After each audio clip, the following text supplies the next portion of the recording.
I came to this interview on my free will. No, there was nothing promised to me for doing this interview.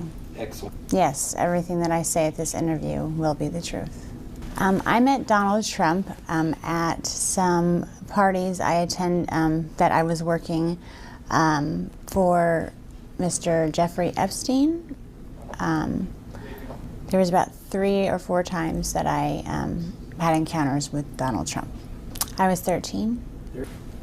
The first time that I met Donald Trump was at a party at Jeffrey Epstein's mansion. There was an orgy going on, and he was kind of watching off in the distance.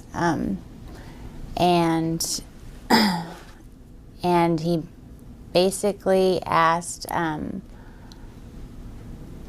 if I could come over and give him a hand job. And at first, I wasn't very comfortable with it. This was like my first party, and I didn't think that was my responsibility. But my recruiter told me that I needed to do it, so I agreed to. And then he, I began to. Sorry, this is a little difficult, but before I gave him a hand job, he kind of slapped my hand away and said, "You need to use a glove." And the recruiter, he ran over and handed me a glove and said, "No one touches Mr. Trump's penis without a glove." So I needed to use a glove. I gave him a hand job, and then immediately after, he had an orgasm, he left, and I didn't see him again at that party. Jeffrey Epstein is a billionaire friend of Donald Trump's that was responsible for throwing the sex parties. I originally came to New York trying to be a model, and in my travels I met a girl named Tiffany there who was very interested in me and said that that's what she did, is that she helped girls, get what they wanted, and she could help me get into modeling. That she knew a lot of people that were higher ups, and that it would be no problem. And so that's why, but I would just basically have to come model at a couple of events and meet some people. It would be no sweat. So of course I went. That sounded like no big deal. And she was recruiting the girls to come to these parties, and they all looked, most of them were, my age. There was, maybe a couple girls that were maybe 14 or 15, but it seemed to me like we were all very young, so. Okay. Jeffrey Epstein knew that I was 13 years old. When he interviewed me, he asked me to get down to my bra, just my panties, and I thought that was weird, but modeling, maybe it was something about my figure. And he asked that I give him a massage. So and then he asked me my age. He asked me, and I told him, told him that I was 13. I told him why I was there. And he basically said, "Well, you'll do. I'm sure that you'll fit pretty nicely here." And then he tried to basically slip himself inside of me, and I pushed him away, and I said, I'm because at that point in time I still believed that there was models, and then there was the girls that did that. Like, I thought there was a separation. So I told him that I wasn't interested in that, but he said that I would do. And as far as Donald Trump, he knew that I was 13, and I believe that Tiffany told him. He seemed to take a liking to me because I was I was so young, and I was also a virgin. So I don't know. It seemed like he wasn't really into having girls that were liked by the other guys. He kind of, the whole glove. He kind of liked things to be his first. If that, for lack of a better term, but he was the one who wanted to get to a girl before everyone else did.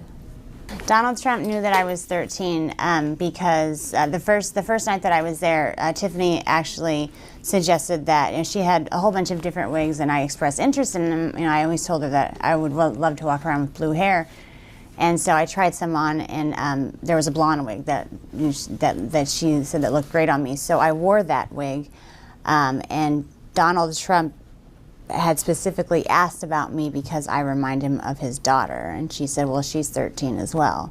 So he knew the first time that he saw me, but he took a liking to me because I look like his daughter. And the reason I'm coming out now is when it happened originally, I just wanted to forget about the whole incident. And when I saw that he was running for president, I felt that it was my responsibility to come out and tell our country what kind of man this person is. I don't think that he should even be the dog catcher, let alone running the greatest country in the world. After I met Tiffany at the bus station, she took me to, basically went to her house, her apartment, and got ready. I put on a blonde wig because it seemed fun to pretend to be someone different, but we went to the party that I was basically interviewing for, and Jeffrey Epstein was the one that was running the party. He had a quick meeting with everyone that was employed there, and then he had a private interview with me. The first time that I met Jeffrey Epstein, he did try to force himself inside of me without getting the go-ahead or anything, and then it was probably about the third or fourth party is when he basically forced, it was another massage, and it was basically like, it wasn't sex, but there was penetration, and I told him that I didn't want that, but he kind of got a little irritated. So I don't know, there was something about him that I guess I kind of held him, I held a lot of resentment towards him. By that time that happened, I kind of already started catching on that maybe I wasn't there for modeling, and maybe I was just getting used for things, and I felt that kind of held him responsible. I did receive money to go to these parties. After every party, I was paid by Mr. Epstein. There wasn't, out of all the girls that were there with me, most of them were 13, 14. I think the oldest one might have been 16, just turned 16. And she'd been there for a while. It was Tiffany. He liked to watch other people have sex. He's a germ, doesn't like germs, so he, rather than partaking, he just watches. So and Tiffany had informed him that I was the virgin, and so I was basically, so it was Tiffany who introduced us. Okay. Second time that I saw Mr. Trump was same scenario. He was onlooking at an orgy, and Tiffany came over to me and said that Donald Trump had requested that I perform oral sex on him, and I'd never done something like that with anybody, so I was a little nervous. So I walked up to him, and he was sitting there very proud, and I just kind of moved in that direction, and he kind of slapped me away and said, "What are you doing? You need to put a condom on," like I was some dirty filth or something without a condom. Tiffany ran over and handed him a condom and apologized, profusely, and said that would never happen again. And she looked at me and scolded me basically like a child and said that, that's not how, Donald Trump always, anytime you touch his penis, it needs to have a condom on or a glove, and especially when it comes to performing oral sex. So I apologized, and then I performed oral sex on him. And once again, once he was done, he hopped up, and that's the last I saw of him at that party. It's like once he's done, he's out. So. Okay. Okay. Sometimes before some of the things that I noticed that were weird with him was sometimes before the parties he would come over, and Jeffrey Epstein and himself would kind of banter back and forth, and he was Donald Trump was very racist. He said a lot of racist things. Like there was a lot of comments towards Mr. Epstein about being Jewish.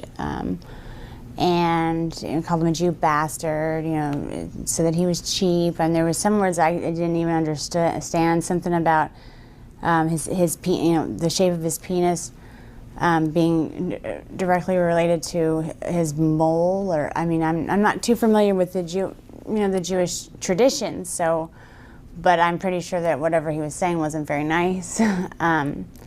Also referred to, people of Hispanic or, Hispanic name, they called them spics.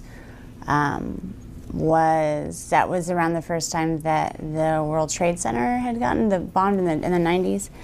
And he was, talking about the towel heads and how, we would just be better off if we, didn't let him in, or, basically got rid of every single one that was already here. And I felt, it made me really uncomfortable, really, really uncomfortable.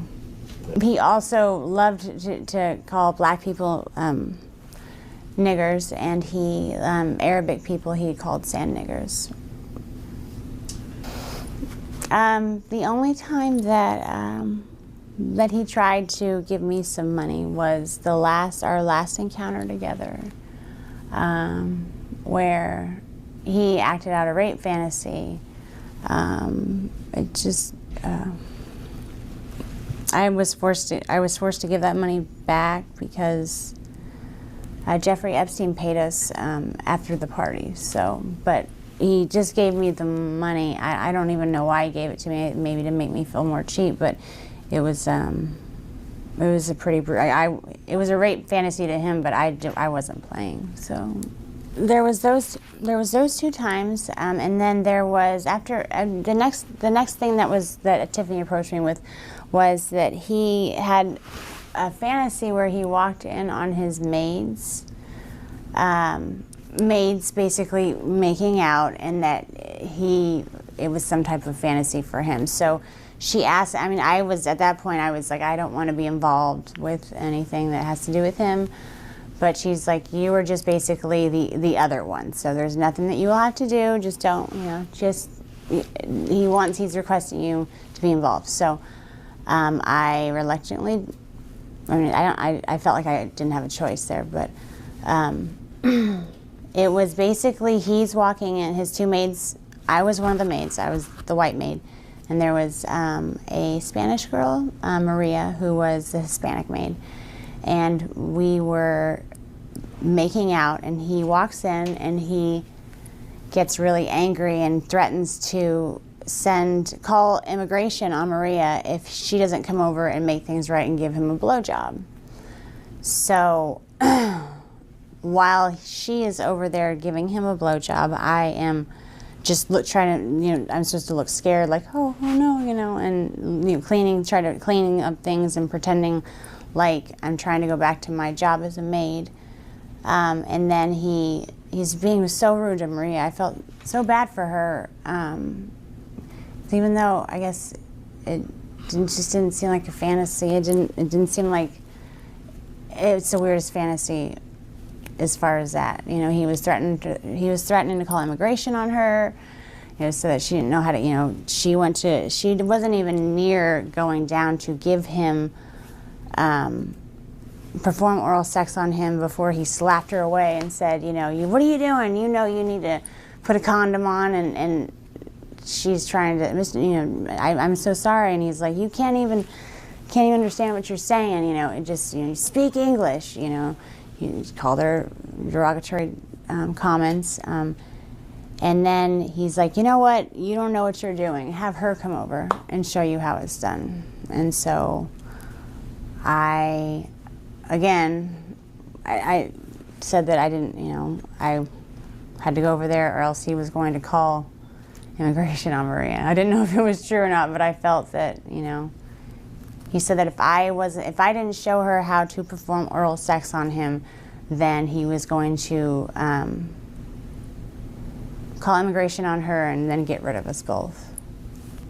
It was anything that was in relation to him getting off or being satisfied or happy had to do with him being in power, but extreme power. And it's very hard to even. It was always intimidating when he was like that. It was always, you didn't really know if it was true or. Like if you refused to play along, would he really call immigration on Maria? Would he really get rid of us both? And I didn't even want to know what that meant. I always didn't. It wasn't a game.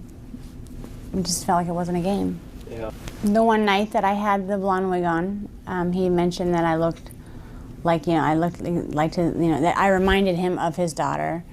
And actually the maid fantasy, I didn't have a blonde wig on. I was trying to stay away from blonde wigs at the time.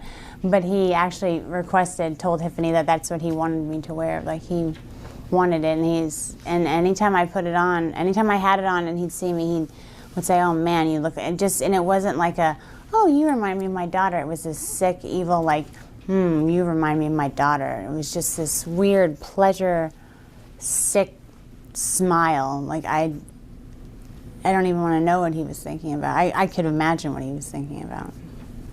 After the parties would end, we were to report to Mr. Epstein and basically tell him everything that happened, with who, what they liked, what they disliked, if there was any requests, if there was any talk about anything.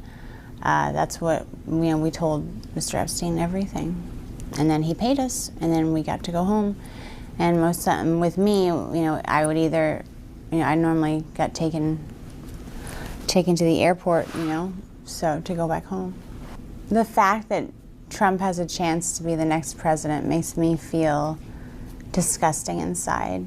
I've always been proud to be an American. I think we live in a beautiful country, but I just see him ruining everything. He's a horrible, what he portrays on the outside isn't even that great, but people don't even know the half of how evil, how sick and twisted that man is. I have a friend that's been my friend ever since the school year that I stopped going, the 8th grade. I confided her, and she knows all about it. She knows everything. I mean, I destroyed everything of any planes. I couldn't risk my dad finding out. And now I think I'm old enough to where at that point I didn't want to not be his little girl. I didn't want to lose my dad. Basically, I would never, as far as keeping proof of any of the trips, the only person, I never told my parents, there would be no there would be no good outcome of telling my parents. They would have grounded me. I would have never been allowed out of the house. My father would have come unglued. I did tell a friend, she's still my best friend to this day. She knows everything. She knows it all. I'm prepared to do whatever it takes to save the country that I believe that we have.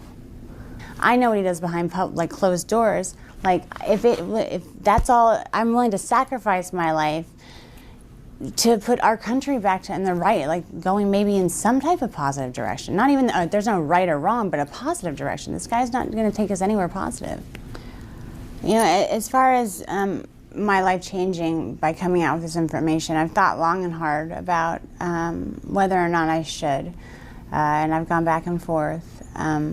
But I think that I think that the American people need to know what kind of man this person is. And if my life changes because of that, then so be it. But the American people need to know what they're dealing with. If I had the chance to talk to Donald Trump, I would run the other way. I'm scared of him like I've never been scared of anything else in my entire life. I can't explain it to you, but the fear of him even being in the next room, I have a panic attack. The last encounter that I had with Donald Trump, Tiffany approached me about a rape scene that was supposed to be played out, and I didn't like the sound of that at all. But Tiffany promised, assured me that it wasn't going to be, if it was anything I wasn't comfortable with, we could stop. That she would be right there, and that it wouldn't get out of hand, and that it was a fantasy, like it wasn't really going to happen. And so I told her that I would. She basically, Tiffany was always nice to me. It wasn't that I trusted her, else and I wouldn't always trusted her or done what she asked me to. But she was there, and he came in, and I was basically tied to a bed with pantyhose, and he tied him. They were so tight, it hurt to even lay there. And I tried to say something, and it was like, he just, shut up, shut up, bitch. It was basically like he was being really, really rough. And I understand. It just didn't seem like a fantasy. And I started to get scared, and he was, basically ripping my clothes off, and I was actually I got freaked out. I told him that I didn't want to do this. I screamed over for Tiffany. She was like, Mr. Trump, she's only, this is scaring her. And he's like, oh, you shut up too. He just turned into this animal. It was like a completely different person. It was like everyone in the room was scared of him, and I was, it was like I couldn't do anything about it. And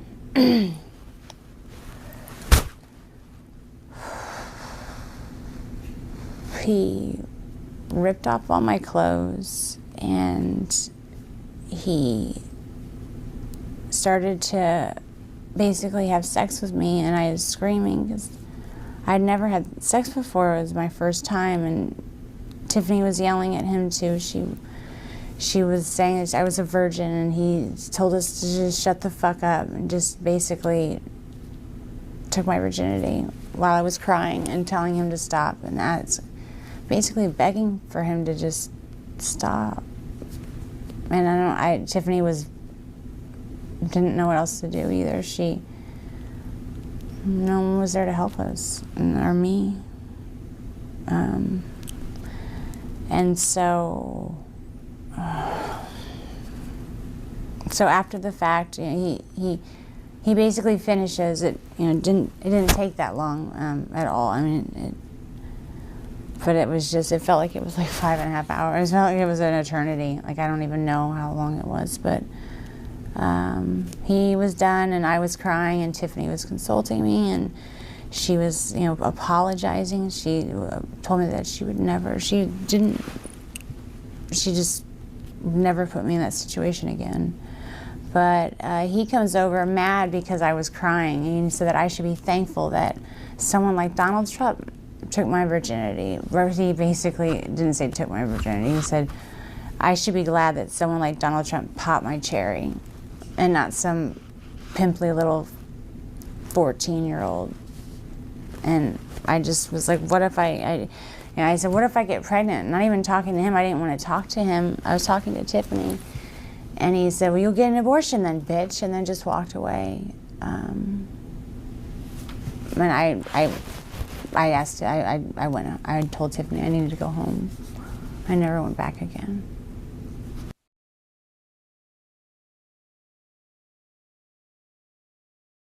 I guess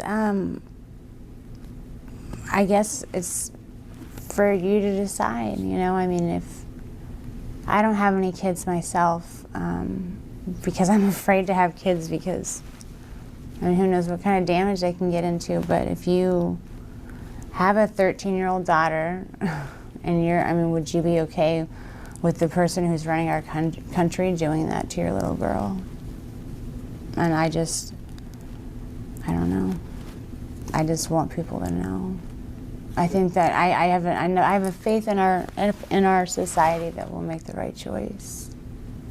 He seemed to be taking great pleasure in like dominance and control, and just the more I screamed, the more I got scared, the more he was enraged and like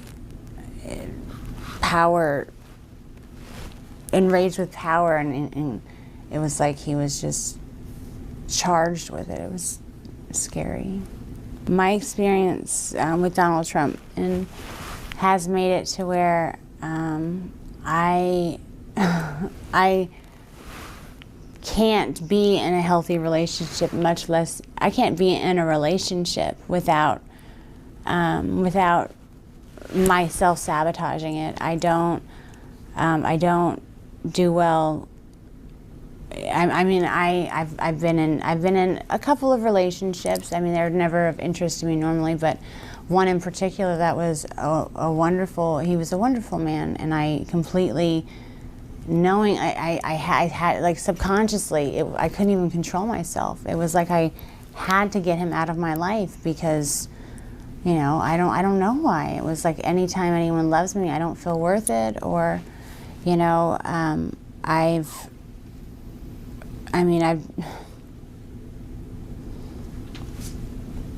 I don't even know how to explain it. Like I can have acquaintance guys that are acquaintances, but I just, anytime it's maybe someone expressed anything else besides that, I take some type of pleasure, I don't take pleasure in it, but subconsciously, whether I mean to or not, sometimes I've meant to. It's like I purposely hurt their feelings just so they'll never talk to me again. Like I make sure that it's not ever a possibility. And Donald Trump destroyed my feeling of self-worth and my self-esteem when it was still growing, like when it just bloomed. It hadn't even had a chance to experience anything. I have only spoken to one therapist about this just recently, actually. For a long time, I just tried to forget about it. Just tried very hard. But I've been to counseling for other things, and I went to counseling for the previous relationship that I was sabotaging, and my counselor said, something has happened to you where you need to deal with that. That's actually what kind of was like, He knew that there was something that had happened where I was sabotaging these relationships, but he said that it was my responsibility to deal with it, of course. This situation with Donald Trump has destroyed my self-esteem, and it's made it to where I feel like it's destroyed part of my life. The only healthy relationship I've completely demolished. And I love to choose the dysfunctional ones that I know I can just push away. After what happened with him, I can't trust a man ever again.